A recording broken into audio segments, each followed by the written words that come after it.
You could just settle for less, you know. You're not getting any younger. Time's running. Tick-tock, tick-tock, says the clock. And how's your love life? Nana was sick and tired of all the well-meaning comments from friends and family. The fact was her love life wasn't going anywhere at all. For the last 3 years, not a single kiss. It was early Monday morning, and Nana was late for work. She was looking in the mirror. Her breasts were still firm. Her waist was slim.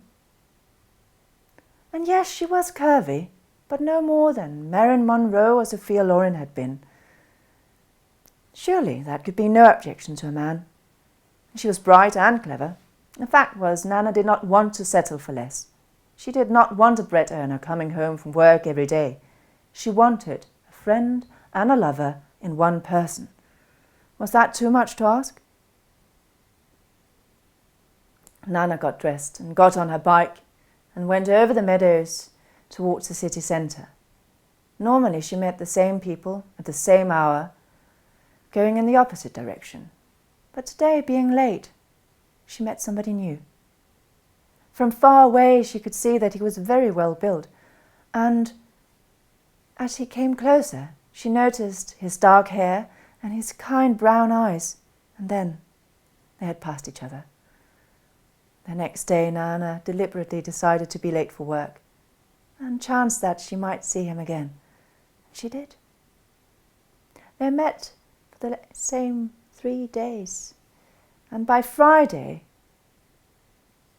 their gazes had gone so long that it also involved a smile from both of them to the other.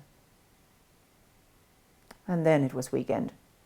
Oh, how Nana longed for Monday. Come Monday, come Monday, she wished, so she could go to work again and see him on the way. To calm herself, she went to the woods, and there she saw the trees, strong and tall and slender, reaching for the sky. And somehow they reminded her of this young man's arms and how his muscles played underneath the skin. Surely such a man had already got a girlfriend or be married. That was at least what her father always said. By this age, the best men are already taken. But seeing him was better than nothing. Come Monday, come Monday. And there it was, Monday morning. And Nana made sure to put on makeup before going to work, let her hair hang loose, and saw him. They both slowed down their pace when they saw each other, to prolong the meeting, their time together. And Tuesday was hot, warm and sunny, and Nana put on a small summer dress and rode over the meadows. When she saw him, she could feel his gaze coming up over her ankle, up over the knee, and then up underneath the skirt, and she blushed, and then he was gone. By Thursday, it had been cooler. The clouds were dark and heavy with rain in the horizon, and the first drops of rain fell on Nana's naked skin as she reached the meadow. When she saw him, they were both soaking wet to the bone, and as if by mutual understanding, they let their bikes stand and ran up underneath the canopy of an old oak tree. And there, sheltered by the rain, she leaned against the trunk of the tree and could feel its rough barks against her palms. "So, what brings you here over the meadows?" she asked. He said, "Well, I have a house I'm refurbishing, a summer house, out by Windsor Street, number 19. When do you finish work?" And they found out that she finished work quite a much later than he did. He finished at 3. 3 o'clock, he said, "I finish." And then the rain stopped, and they had to go in opposite directions. All that day, Nana couldn't concentrate on her work. She was spending most of her time at Google Earth, trying to find out as much as she could about Windsor Street number 19. She could see it had a small garden, it was a wooden house, and there was a garden gate. Had he actually invited her over for tea at 3 o'clock at Windsor Street number 19?